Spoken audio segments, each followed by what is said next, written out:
Welcome to the Campaign 1 Q&A, where we bring all your questions answers. Maybe not necessarily the answers you wanted, maybe not necessarily a full answer, but we're going to answer all the questions that were submitted. And if anybody else has any questions, if I'm joined, to be clear, because it's been a wonky day, by Devan, aka Hello. Atlas, and Shain, aka Christoph. Christoph dies tonight. So there's a lot of stuff out there that you listeners decided you wanted to know. A lot of it is about the lore or the campaign itself, but there's also a lot of questions for the players, for Rowan, for Atlas, for Christoph. So unfortunately, Alex is not with us today, and Ray and Star, it's real late when we're recording, not with us either, because real late. It was real early, actually, real early. So guys, unless you have anything, I'm just gonna kick it off and get us rolling. No, you do you. Let's get some questions, baby. So wait, hey, DeWayne. Yeah. One thing that I thought might be, do you want Devan or me to read the questions since you had to answer a lot of them? Yeah, that's and you just want to, you'll talk half as much. I'm into that. Let's bounce them. Okay. Do you? Yeah. We'll rotate. Yeah. If you want to pull up I will stall for more time. If you guys want to pull up the questions document, the QA questions for DTG, I will also add the ones that were added via the form, the last minute entry. So we'll add those as well. So essentially, the idea behind this is going to be the capstone to campaign 1. I will answer all questions. Questions that I think that will necessarily be answered in either the story or some of the other stuff I'm doing. I will give like a kind of spoiler situation. So just be mindful. If you hear me say this is going to be a spoiler to some upcoming comment or content, just be aware. If you don't like spoilers like me, you're going to bounce, or you're going to like skip forward 20-30 seconds. If you're like Devan, you're going to be half ready for this. What does that mean? You'll learn when you're older. I'm just going to spoil everything. Everyone dies in a plane crash. You actually will. Damn it, you got it. I'll go first. How about that? Yeah. Our first question comes from longtime fan of the show, dear member of our community, and longtime patron as well, D&D and Doodles, who asked, did Aiko survive? So for those who don't remember, yeah, go ahead. You. Aiko was the character that was played by Doodles when he did his patron guest episode with us. He was a goblin man, a ranger, and he was on the same ship that Captain Rumwick Tyndall once captained, that the crew was destroyed by the Dark Will of Edis that we thought maybe was Atlas, and we weren't really sure on that. So did he survive that encounter, DeWayne? So sorry, Doodles. No, he didn't. Everybody on the ship died. And that was their fate right up until the boys changed it. And when they did that, unfortunately, only Tyndall survived. There you have it. You can sleep easy. What? Yeah, now at least you know. Knowing's half the battle. Yeah, now you know. The next question is, and actually this is from me. This comes from a long-time listener. From our handsomest boy. What happened to the other figures that were mentioned as working with the wood elf? When we did our mid-season kind of intro, you mentioned there was like a Leonin figure. I think you called him a Null. What did you call it? No, yes, you had a few different figures that showed up there. Where were those characters kind of floating around at? Yeah, no, that's a good question. Something that didn't actually get addressed as we were marching through Silence and just the choices the crew made. Essentially, they were generals that Sybil had created / corrupted. And after the tear was resolved and the doors were all but shut, they were dispatched, essentially. So they were killed or they were imprisoned. And there was an Arcane 1 Tiefling, there was a corrupted Treekin, and then there was a large Nolly. and then corrupted Yarg was the last of the 4 generals.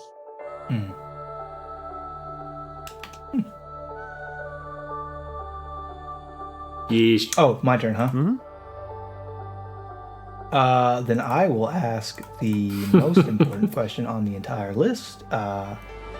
Is Teresa's tome of tasty treats canon, and if so, does she sell it? And if so, is it profitable? Coming from big-time fan and patron Daddy Harem Bear. So Teresa's tomb is canon, but it's not something she sells. It's a recipe book that was handed down to her from her mom, and to her mom from her mom, and she has, like both of her mothers, added to it, and she was planning to give it to Atlas's wife. Oh. Huh. How'd that work out? Not great. Fair enough. Turns out, he's a He's god. gay. Oh, yeah. Yeah, that too. So I'll ask the next question because I refuse to answer it. It's from Shain plus star. How come Teef is feral? How come Teef is feral? I hate to answer a question with a question, so I won't. I'll tell you that there's only one person in the world that can answer that question, and the only way that you can get that is by going to twitter.com and tweeting at 20SA podcast and asking them in those exact words, how come Teef is feral? And if 100 people do that, they have sworn to reveal the answer finally, so that we can all sleep in peace. Then I'll jump on the right on the next one. It's from Daddy Harem Bear, however you say that. Harem Bear. How many times did each player change their class or classes? That's it. So I guess there's that's 2 parts to that question, and I know the second part. The second part of that question is how many times did they change them after the fact, right? So Kristoff actually did a restructure of his class. And if you want to elaborate why you did that.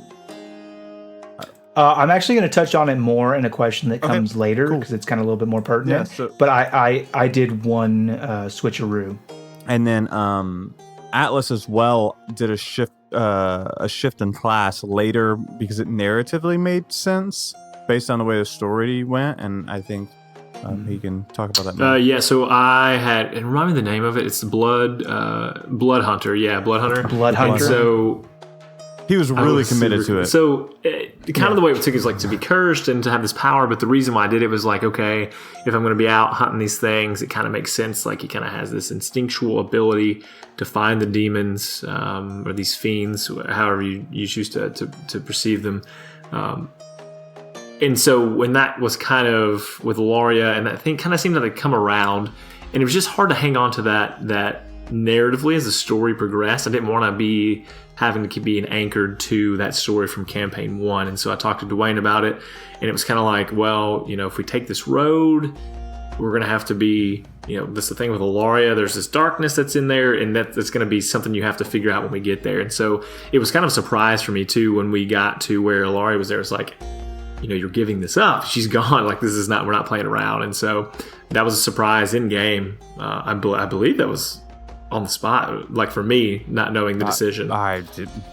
It was for and me so too. I was like, I didn't know if I was actually, I thought I was going to get the best of both worlds, but that was not the case. It was a big decision to make. And so I ended up swapping over and taking on some fighter aspects. Yep. And then I think Rowan changed once as well.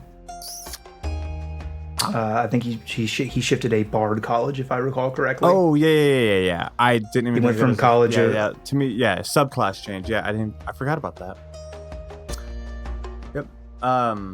Yeah, and I think the first part is to that question is: did you guys? Was it always a sorcerer? Like when you had your character in your mind, or was it always barber, or did you guys like go through a bunch of different choices?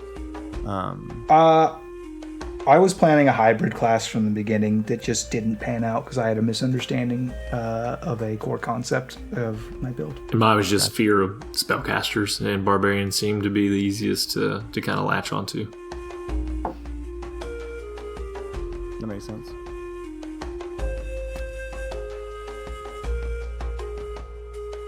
The next question comes to us from somebody named Rachel Tyler. Never heard of her. Rachel J. Todd. Never heard of her either. Dragon Bait!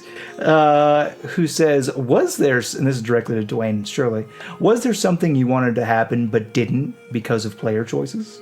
I mean, like, there's a lot of like potential options that could happen. And I don't know that it's like we could be here all day if I went through that. But one that like really sticks out to me is there's a moment in campaign 2 where the crew is departing to head towards Prima Tacit, and they've been on this march for like a month, and the armies of Yuri, but essentially they're offered like a small battalion to take with them. And Kristoff was like, nope, we're not taking soldiers at all. We're going to go super stealth.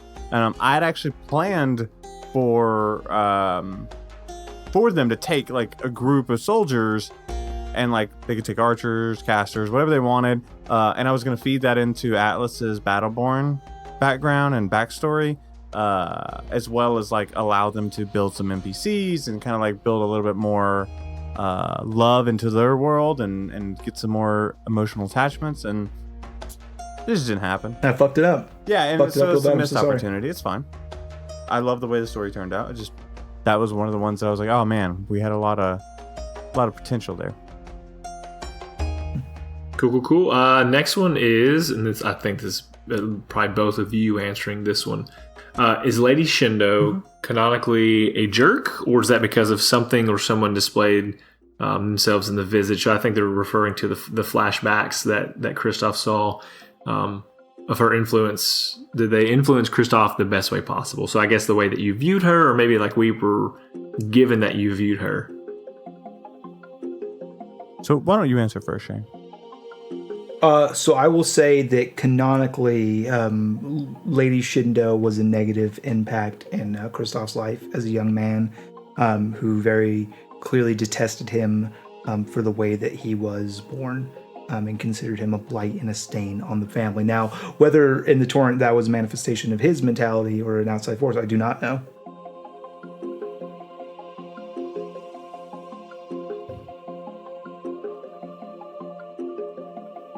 So, from my perspective, Kristoff will always see his mother as a jerk. That's just the reality that he lived with. The truth is, she actually distanced herself from him because she, like King Altrian, knew what his fate would be. While she loved him as one of her own children, she couldn't really make peace with the death of both of her boys, and she had already loved Pallas for so long, and until Kristoff was born, it wasn't wholly apparent that the Shadow of Gorahn's prophecies were even real, and then they were like tangible things until Kristoff was born with the scales, because nobody believed it. It had been so long since those scales had surfaced. So for him to be born with scales, it was kind of like the death marker for Pallas. Cool. I'm gonna go ahead and read the next one because it's oriented toward you two again. Crap, hold on, I got out of line here. I have a question for Kristoff. No, if the boys could... Oh yeah, if they could choose... I skipped over when I was scrolling down. If the boys could have chosen a different artifact from the Cave of Choices, would a different god have played heavily into the story like Wynn did? Yeah, absolutely. Wynn's involvement was a little more different, but so the Cortex of the Creators was tied to Aya, and the hammer was tied to Sinlor. So while those two gods would have had less direct influence and would have done more nudging through like avatars or influential people, Wayne just happened to be the most hands-on, hands-off god.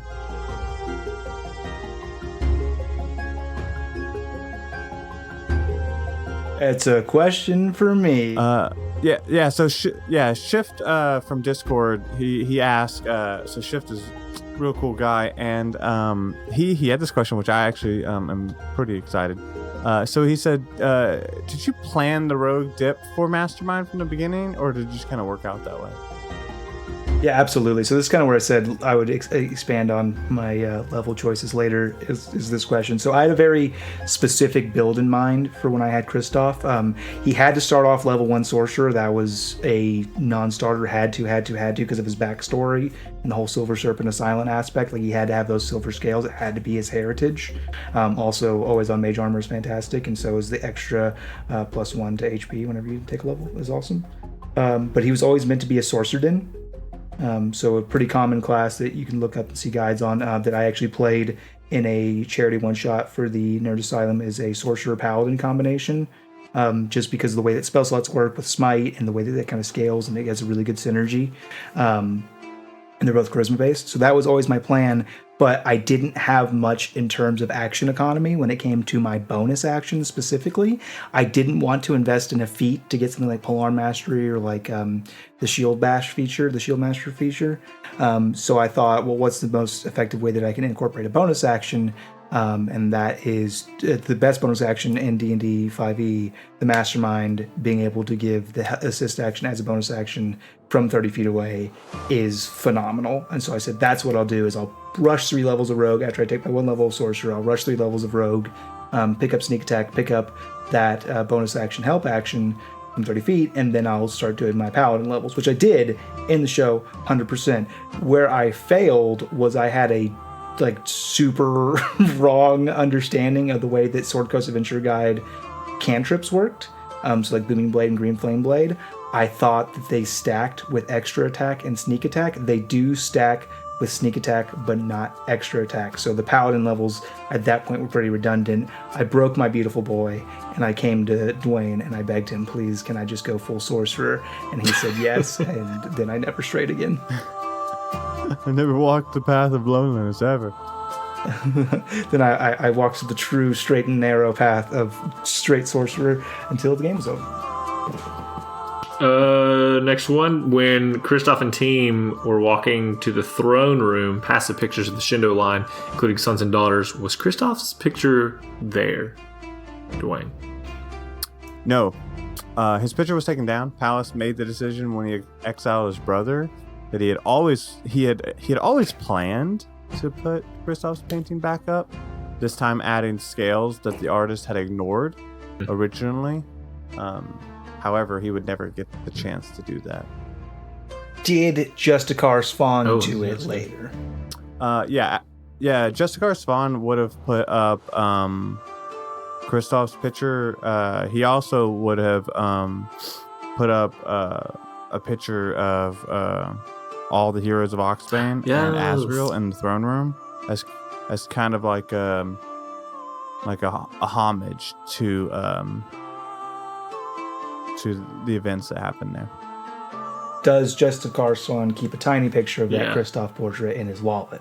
I mean, I think Justicar just keeps like pictures of Kristoff everywhere. Who doesn't? You know what I mean? Like that's what I want to believe. That's what I want to believe. And that question came to us from Nekova. Perfect. Or Nekova. Thank you, Nekova. Feline Nosferatu.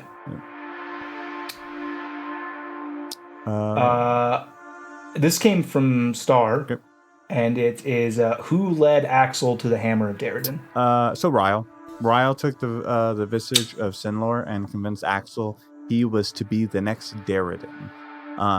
Ryle planned to later push Axel to slay the heroes of Oxbane and or Carter Svan, both of which were under Sinlor's protection. Let's see. Next question is: and this comes from DB Dragonbait. Are the biscuits still hard at Oxbane? Yeah, actually, the recipe of hard biscuits is just a soft biscuit recipe modified by Alyssa Appletree through Volley and Arrow. You just had time, right? Just that's the ingredients. Settles, time. She had the wrong time though. She's left them out. Well, I mean, you could also like have the wrong ingredients and make them less soft, but. After the dust settles on the events of Silence, she decrees that hard biscuits are the default for the Red Roof Inn of Oxbane, period, the end. Word later spreads, and for almost a week across Goarahn, all the Red Roof Inns sold hard biscuits in Atlas's honor. And they do that once a week, and it's like in the grid, and it just comes back and people look. The next question is from Pox Toxic, who is definitely not caught up on the show. Does Atlas ever get Well, a of course he proper does. The rainbow original bowl? is from Teresa. I mean, so it's just basically like different types of almost ice cream, but it's topped off. The secret is, and this flavor doesn't match. It's like a whipped butterscotch whipping on top of it, and so that was the secret all along. Whipped butterscotch. Right. It wasn't whipped cream. It was whipped butterscotch. And so they never did whatever you got, and it was never that. Yeah, but it was non-alcoholic. That's the rainbow was non-alcoholic, and that was the. Yeah, I'm just saying. Sometimes you just got whiskey. Yeah, this is not at all that, but it's good. Everybody ordered drinks, and you asked for the rainbow bowl. Bless. DB, I don't know if this has been asked, and we call her DB. It's just who she is to us, Dragonbait. I don't know if this has been asked, but what is something you wish you could have explored more in the story? That was a good question. So many things. Quick list: the Arcanist, the Stewards, Atlas's biological and father brother, and mother, Rowan's interactions with the Reclaimers. Yeah, sorry, that's what I meant. Brother, not mother. Rowan's interactions with the Reclaimers, Azrael's interactions with Alistar, Ilaria and Atlas's relationship, Findle and Ilaria, Findle and Ilaria's mother Quindolin. Just a few. There just wasn't enough time to like go down all those story threads, and I never wanted to force anything. Rip Ilaria. Rip Ilaria. So the next question I got, because we want to answer. Can we answer that question? Oh, you want to answer it? Oh, go ahead. Yeah, please. One thing that I wish that I could have explored more on the show was the entrails of every reclaimer. That is like my greatest regret, is that that Kristoff never got to murder each and every reclaimer and take everything they've ever built and deconstruct it brick by fucking brick. Yeah, he's really taking that ass whooping hard. You know, he like saves the world and he goes, "Do you know what I regret? I never got to kick her ass." All of them. The thing I think I want to know the most about is Aya, because she's kind of like at the end, as Bill is asking, where she's been. He's like, well, after you died and they plotted against you, she disappeared, but she's still playing a role somehow or somewhere, but she's been missing even to the brother gods. And so I would love to have known, and I will ask this question later if we have time, is like, what's up with that? What's up with that? What's up with that? It's a mystery for the sake of mystery at the end. D&D Doodles asked the question for the QA for Devan. Oh, never mind. So, yeah, is it okay to swear if you're in character? No, not for me. No. That's easy. Next. Yeah, duh. Yeah. I'll take this one. Season 1, episode 1, you said Rowan did performances and also musical performances to earn his way onto the ship. Not in joke. Canonically, what other type of performances did he do? They were blowjobs. No. Rowan told stories and legends long before he ever came interact with the Lute of Wind. He played the man organ, if you will. Yes, that would be awesome, Rachel. I think this might be a little late. Yeah, a little bit. Star, why did Wynn want Rowan? Why did Wynn want Rowan to kill Pallas specifically? So Wynn didn't actually want Rowan to kill Pallas. When he learned all too well that Rowan was going to do the opposite of what he asked. He did, however, want Rowan to drag Kristoff to silence to kick off the next big event. The next big stage was in silence, and he knew that Kristoff would never let Rowan embark on such a journey alone. Yeah. Wynn is a manipulative, gaslighting motherfucker. And Yep. That's why him and Shain have coffee every week. Yeah. Doodles asks, who are the Ashen Skin Amberite people? I think we all want to know this. So ironically enough, they came up in Drawlicon too. But they're the Forgotten. It's a race of people that were long forgotten by the gods and the world as a whole, and they ended up being infused with power of the torrent, and as such, they are both divine and mortal at the same time. And they have most of them have a chip on their shoulder and a propensity to. Is it a Dorito? What the fuck did they want with Teresa? What?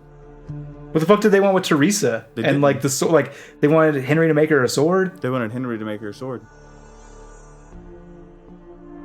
Okay. They wanted Henry to make him a sword. So essentially, Henry is a legendary blacksmith, and so their plan was to use their divine blood to make an artifact with Henry's ability. Oh, so I see. Okay, there. They it is. unfortunately didn't know that like 3 of them were behind them.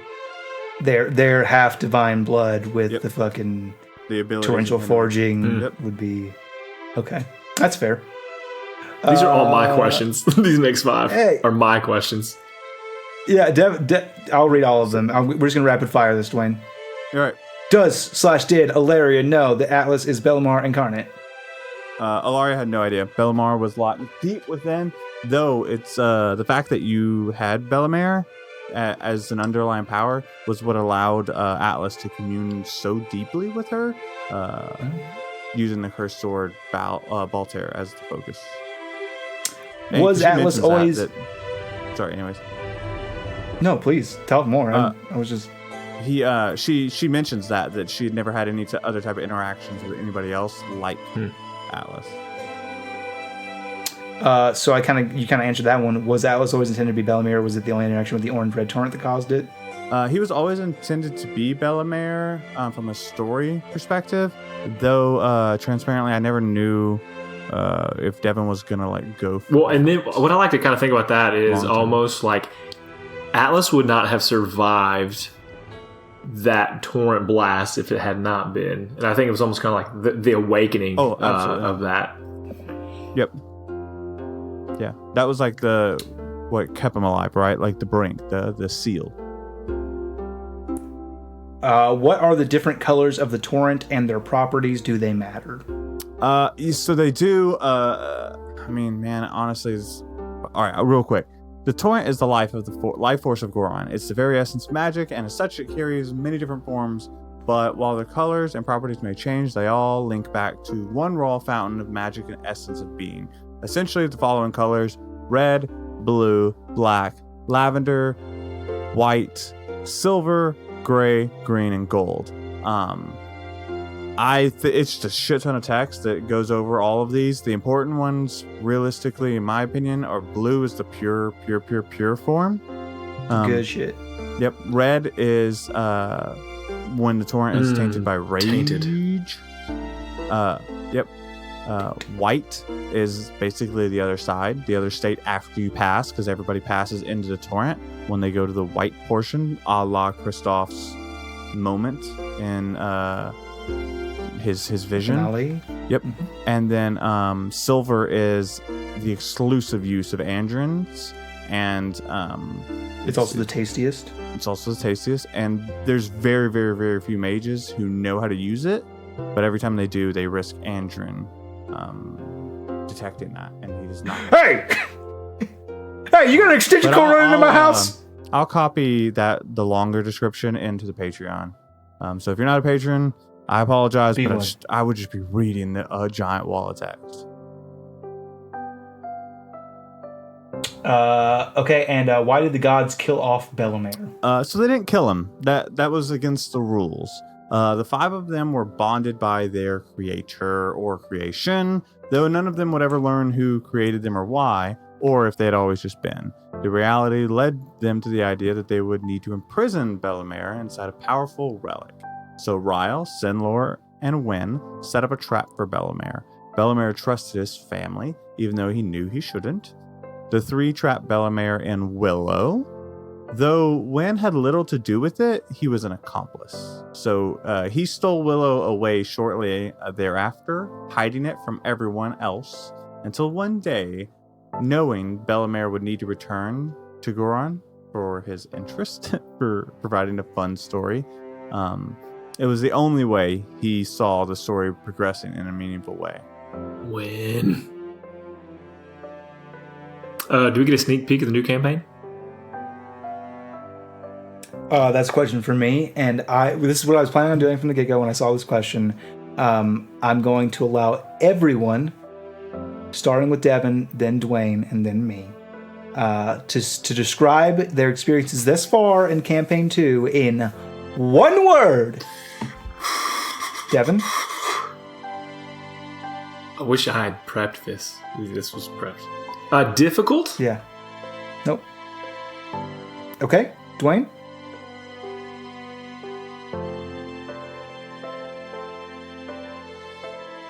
Stupendous. Okay. And my word is exhausting. Oh, dang I fucking hate you. Next question. I hate this. I'm gonna send you fucking $10. chloroform. So you Send can you. Hey, if you can put if you can put the Joker's clip. laugh There in you there go. too. No, you don't need to. You just heard it. It's good. Locked in. Dragonbait says, "Is Fendel an arcane one?" He's not. He has a long lifespan thanks to the Andrew. How did Teresa get back from silence? Law of Andrew. That's a good question. She was at the Why was she the there? Sunburnt Penguin, and that's the last we saw her. Mm-hmm. Well, kind of. Oh yeah. How did she get back? So she would end up running to Carter's Spawn a few weeks after the Terror was closed. Spawn would then send word for Henry, who would then take her home. And why was she there? Teresa was taken in the night by a corrupted Yarg. He left only the royal symbol of the Shindo family on her stove. Henry would later sign up with Carter's Spawn, keeping to himself this burden. Good man. Was Atlas and Bellamere actually two different people that shared a body? And when Atlas somehow died, he took over. So I'll give my perspective and you give Atlas's perspective.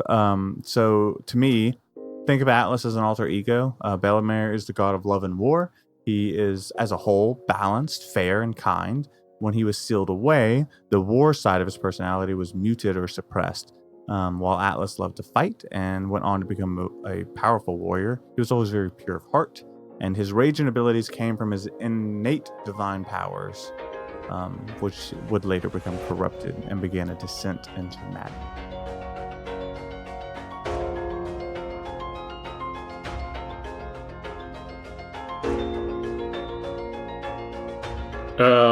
On a not as cool side of it, I think about that very much as how love and war. I thought it was interesting that you had put those together because obviously, in Greek mythology, you have the god of love, and the god of war, and they're very different. There seem like a lot of lore to be. They just don't entertain one another, but these balance one another, and often I think in our own lives can be confused. Like love is war. That's how people say love is war. I think it's a very thin line, which is why I wanted Bellamere to be that same piece, right? It's very easy to go from hate to love. And so I thought it was a cool dynamic to have. And part of me thinks the mortal part that was Atlas, like you said, there's part of it that was muted. And so we see Atlas as very much love. Even when in his darkest, a lot of times he's still a very loving individual. Wrestles with, the bad things he has done.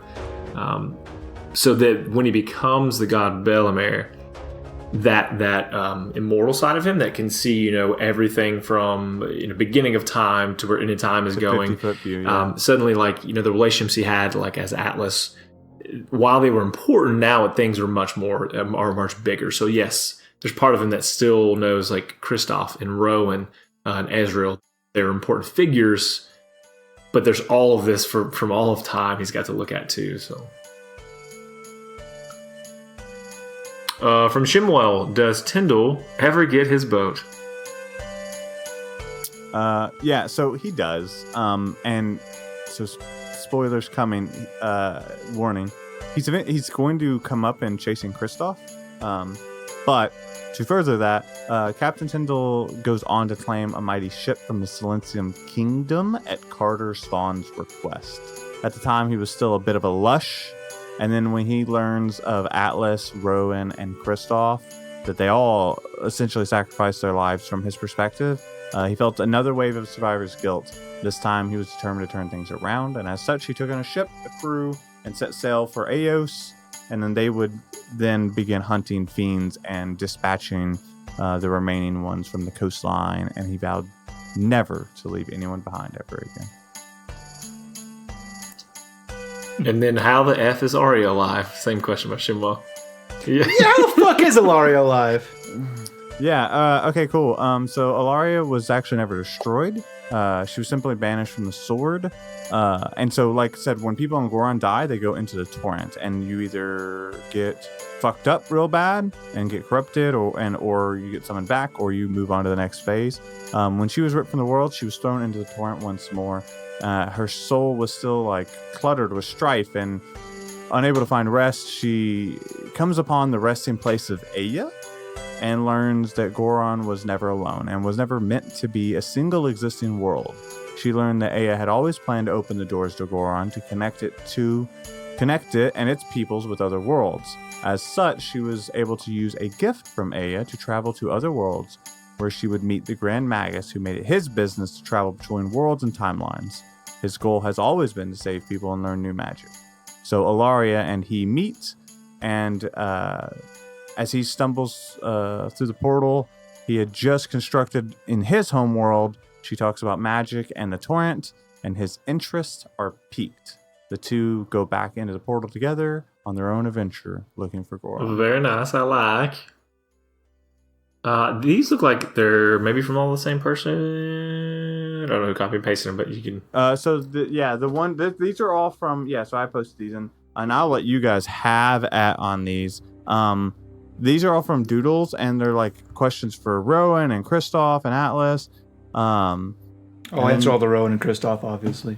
Yeah, you're basically the same person, anyways. And then I'll pick up the general ones. So let me ask to Kristoff, Rowan, who was he? Where did he come from? Who were his parents? Please, one at a time. Okay, who was he? He was a man who was doing his best to tell a story and live a life worth living. And where did he come from? He came from his mother's vagina. Don't we all? Yeah. Who were his parents? He came from Old Elfington. His parents were a fisherman and a dancer who used to be a thief, but she gave up their life and began dancing. He was a fisherman. He met her. He became entranced with her dance, and then he took off his pants. Just by chance it happens. That's weird. Yeah, we get it. Who is his girlfriend and what happened to her? It's a hard question to answer.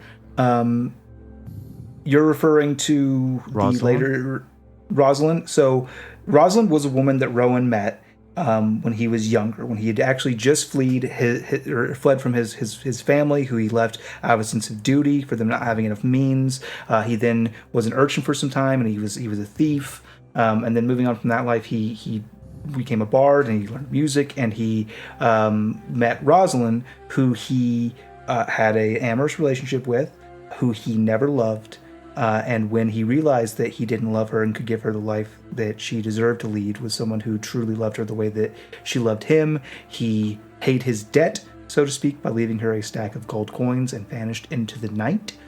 She was later cloned. That clone was brainwashed and became one of the lead reclaimers. The look on DeWayne's face as he just realizes all the shit that I don't know the last part. DeWayne?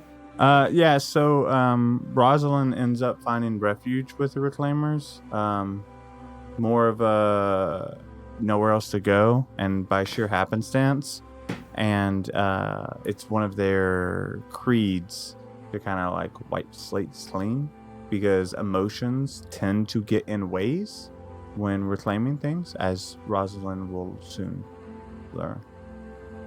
And then it's where did Rowan go? That's a question for Dwayne. What happened to his accent? No, where did he go? Oh, where did he go? Oh, okay. Where did you go? Yeah. So I will answer that partially, mainly because that's going to come up a lot in chasing Kristoff. One of the things Rowan does is he goes to scour the city for Teresa, and Rowan ends up getting into a scuffle with the very reclaimer that Rosalind had a conversation, or that replaced Rosalind. So then that reclaimer basically puts hands on Rowan, and it doesn't go well. So Kristoff will eventually then later in his life begin to hunt for his friend. If you want to know more about that and you're really dying for it, just DM me. But I plan on covering that in the short story series. What happened to his accent, Shain? Accents are really fucking hard to do over the course of years, especially when you're drinking. Yep. Atlas. Sorry. Who were his real parents and what happened to them? Oh, fuck. That's you. You get to pick. You That's get to pick. right. You get to pick. You get to decide what happened. You get to decide. Because really the father-son story is important, but you can have the... Because we know his father dies, period. We see that in an episode, in a bonus clip. Yeah. So who are his real parents and what happened to them? Real parents. I think because based on what we did see with like the mid campaign, or seasons 1 and 2, where we see there's a scene where the brother is talking to the dad, and the dad relays that he has a brother, that the brother has a brother, and so then, but we didn't go beyond that. I want to say that they're probably not far off in age, 1 or 2 years. And the mother died, and there was a famine that was kind of sweeping through that area. And so it was, hey, leave this child here and hope that somebody finds it, even though it's an orc and the people here hate orcs, or it die, of starvation. And so he was maybe just trying to do what was best, being a dad with a child that it was already, having to feed it. And so he left him, and then he didn't say anything because his guilt ate him so much. That's real good. I like that. So I'm gonna read this question. What happened to him? I presume Atlas. Well, he didn't remember what happened. I'm guessing it's the ship thing, right? I'm guessing that because like in the 2-year break, there was a whole thing on the ship what with happened Edis. to him? I'm guessing what happened to Atlas while you didn't remember it? Yeah. Yeah. So my brain's broken on that one. So I will say the first piece before the timeline is altered, Atlas actually murders everybody on the ship because he basically makes a deal. He just, the way things shook out, he thought Tyndall was responsible, and he, clouded by vengeance, he does that. When the timeline changes, Atlas, for most people, they would have been driven straight into madness. Your whole world rewriting like that, regardless of whether you're conscious of it or not, like the level of deja vu and shit that goes with that, or at least that's how I imagine that. But the fact that Bellamer's blood coursed in his veins, it just suppressed it. So instead of him going wild, he just was able to just keep it at bay. So the most important question: why didn't he ever use shovels as a weapon? Well, he didn't specifically. I mean, I think there was one time we right before I get the get blasted by the red torrent. I do because my weapon gets shattered. You shatter Willow. Yeah. Right. And then in episode 8, one of my favorites. It's easy to forget because I was a dragon. Kristoff uses on it, and actually, it's a very effective weapon. Yeah, it is a very effective weapon. Yeah, and we talk about that, like, canonically, we make fun of his shovels, but canonically, they're real well made. Thank you, guys. They're very good shovels. What he made all the time. Well, we stressed that that's basically all you ever made. Yeah. So, like, you had to have been real good at them. So he got really good at it. Yeah. Never made a breastplate, but he made 4,000 shovels. Yep. So, Kristoff, how far back in the Shindo bloodline would you have to go to get before they were tieflings? That's kind of a trick question. The Shindo name was adopted by a tiefling woman, and this happened many years ago. But before that, I mean, surely they have a human common ancestor that was, tainted with infernal blood. But that wasn't the Shindo family. The Shindo family was adopted by, the Shindo name was adopted by a Tiefling family. Hundreds of years. Hundreds and hundreds. It would be over 500 for sure. Yeah, because Silence is only 500 years old, and the Shindo family existed before Silence. Yeah. And right. in my head canon, in my head fiction, there is a type of conversational infernal that is different than like true infernal, or like the way that infernal will be written, and it's changed throughout the years. And like an ye old spoken infernal Shindo just means silence. Huh. That's cool. In my head canon. Yeah, no, that's good. Devan, do you want Yeah, to what sort of medicine, they put that in quotes, was Pallas talking about in Kristoff's vision? I don't fucking know. It's It was cocaine. alcohol. He was saying, take your medicine, brother. Uh, Yeah, it was alcohol. Yeah. That's what you had proposed at the time, anyways. Yeah. It's been a general long questions for DeWayne. What happened to the not orc water people? The sea elves. Well, I'll just answer both. The sea elves. Eventually, that village would go on to get wiped out during the Arcane Wars. It was just a very prime territory. It was also foolishly built on top of water, so that made it very an easy target. And then the underwater elves. They would later get destroyed by the kingdom of by the Shindo family line. We kind of already answered that one as well. Yep, we talked about the Forgotten. Yep, so Creepy Whistling Man, he was one of those, right? No, he was the Grey. Yeah, he was one of the Grey. And the Grey essentially were people that they're like legends or divinities that were bestowed power by the Pillar Gods or another divinity. And eventually they like get addicted to that. They kind of like become obsessed with it, and they get corrupted. And over time, they just kind of like form this like simple motley appearance, and they just crave power. So when big events of power start to happen, or they can like kind of feel them coming, they flock to those. Yeah. So his goal at the time was to find the source of power, and at the time, the primary source of power was the Virgin transformation of Bellemere. And Kristoff was an obstacle.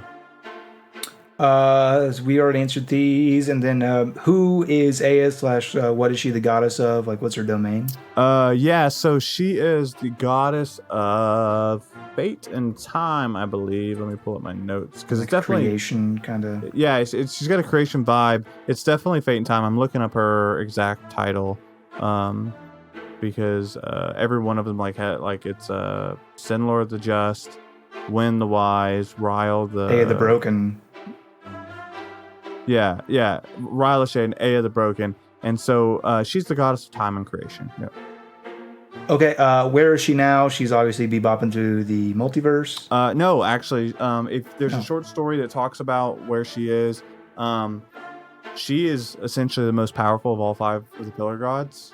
She did the creation. She can manipulate time, and seeing that get corrupted, seeing that get fought over, she seals herself away in a tomb in her own like pocket of the torrent that's like hidden away from most people. The god of chance knows about it when Alaria arrives, and there's like a short story that kind of talks about that. So she kind of sealed herself away. Okay. What happened to all the artifacts? So like after everything's said and done, where are all the artifacts at? The main 3. The main 3. The Hammer of Darradin, the Cortex of the Creators, and the Loot of Win. So the Loot of Win specifically is in the hands of the Reclaimer, where they are. The hammer itself would go on to be lost by Axel, essentially. And then Ryle will pick that back up, and he will end up giving that to another chump, essentially, to then do his bidding. And the Cortex... different realm. The Cortex is going to end up being so it's going to end up being the primary objective for chasing Kristoff. I guess spoilers coming. They need that per Findle. They need the Cortex to cast the spell to bring Kristoff back. So they will be doing some adventuring to try and freaking right on. And we can presume because Kristoff did come back, they do get it. What's up? And we can presume because Kristoff does come back that they do get it. Yes, they do collect it. Now that Atlas has all this free time, what does he do as a god? New daily routine? He often looks over Oxbane. He's fond of Oxbane specifically. He does check it in on a lot of those characters who were there. He kind of has favor over them specifically. But otherwise, he's just on the rest of the world. He's kind of evening out the races, putting love in some places, and where people are, expanding too much, he's placing a little bit of war in there as well. Population control in general. Okay. Hey, this is just, I don't know if we talked about this because it's all blurred, but Rowan, why did he leave again? Why did he abandon his friends? It wasn't by choice. The Reclaimers, the one that took Rosalind's spot as the person to hunt down. So remember, he comes and he takes the loot, right? Yeah. And he walks away. And so, unfortunately, because you're not supposed to be emotionally attached, right? That's why Rosalind was having troubles, and that's not even her Reclaimer name. But that's why she was having trouble. And then this other Reclaimer that takes her place has issue with that, like to see one of his partners kind of like corrupted, so to speak. So he goes and grabs Rowan, who has a link to Kristoff and Atlas, and his end goal was to get their relics, because he of course knew, especially after the fact that Willow was a relic. So his end goal was to collect the other ones. Did not work out well for him. Yep. And then a last minute entry from Avon. Can we have like a scientist research type character that gets us all this fun information about the torrent that you dropped earlier about all the different colors in story format? Yeah, absolutely. Yes. The answer to that is yes, because I also have all the 7 core magical principles for Goarahn that I can release in the same format. 100%. There is one more that was just added via the forums. I'll paste it in the chat while I look up one of the other questions in the actual live chat. So at the very bottom, we've added another one. And in that one, Rachel Todd, Dragonbait, basically compares the torrent to the Mako of Final Fantasy VII. That's a very apt comparison. Very apt comparison. And yes, Dragonbait, I will be writing a shit ton of short stories about Goarahn. Now that I'm not DMing it, I have to get that creative juice out somewhere. Patreon short stories is the plan. And the last question, I don't know if you guys can see it in the doc. If you can't, I'll just go ahead and read it. That we have. How did you come up with the Karen idea? Who are they exactly in the world? Yeah, so I think they're referencing the Chiron, which is what Avon's modern day character is, where they're basically spellcasters that use ink and drawing, and their whole concept is that in the early days of post Arcane Torrent discovery, the Chiron and I'm doing this from memory. The Keepers, I think that may be their name. They're essentially 2 different types of people, organizations. The Chiron observe the world and capture in images, and the Keepers capture in like diaries or written word format. The Keepers also tend to have like cryptography as a skill set. But so the Chiron are basically artists that take stock of the world, and they can use that ability to summon magic. So. Nice. And I will actually give credit where credit is due. The initial piece of that idea actually came from Devan. Whether he remembers it or not, forever ago. Dreams of Oh, Jupiter. yeah. Main character. Yeah. Gosh, so long ago. Yep. Yeah. A couple of years. Longer for me. He had that idea for a very long time before he sat down and hardcored it out. Yeah. He's actually. I guess you guys are better friends than me. No, we're not. But we work together, so we talked a lot, very recently. Last few years. Actually, credit where credit is due. When Devan started doing that, and like talking to me about it, he's the reason I started writing again. I like prior to him doing that, I had not written for like a decade. Yeah. That's nice. Guess you're better friends than me. Oh, you didn't know that? Nope. I hadn't told you that. 10 whole years. Love you guys. Love you more. Here's the big question. Do you love us? Do I love you guys? Hell yeah, I do. Hell yeah, I do. My 3 levels of exhaustion says I agree. you may not. Hey, are those in real life? Because it's so Only fucking 2 right late? now. Or... Yes, they're both. I don't know. I have disadvantage on all ranged attacks. Well, all attacks, period. I'll tell you what, for the last time, I'm Christoph Schinde. I'm Atlas Barrier. And I am your storyteller. Thanks for all the we questions. love you. Yeah. But I don't know what's going to happen. Bye. I'm sorry. Bye. Blah. Christoph is dead.